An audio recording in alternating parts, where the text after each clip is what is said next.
I'm deeply concerned that former U.S. allies are being replaced by leaders who are actively hostile to us and our interests, and that the Biden administration has chosen to embrace many of those leaders. President Biden warmly hosted Lula da Silva at the White House and called him a close friend. Lula is an anti-American Chavista who embraces the Chinese Communist Party, Vladimir Putin, and the Iranian regime. I'll note that President Biden has not extended the same courtesy to Israeli Prime Minister Benjamin Netanyahu, and indeed the Biden White House has made clear that Israel's Prime Minister is not welcome in the Biden White House. Now, one of the very insidious ways that our adversaries and our enemies have infiltrated the region is through corruption. China, Russia, and Iran all exploit endemic corruption, including and especially corruption driven by left-wing movements to advance their geopolitical agendas. Congress, and specifically this committee, has recognized the importance of combating such corruption and have given you powerful tools, in particular under Section 7031C, sanction authorities.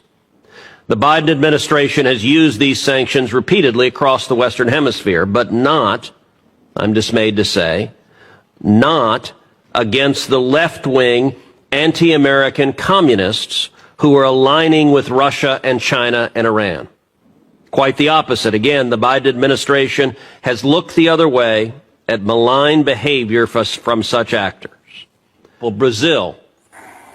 Bolsonaro, a pro-American leader, was replaced, to the Biden administration's cheering, with an anti-American radical Lula.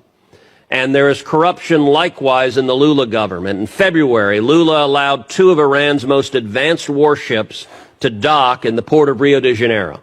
The United States opposed that act, at least formally. In fact, the United States sanctioned those ships with what are supposed to be powerful designations, and yet it happened.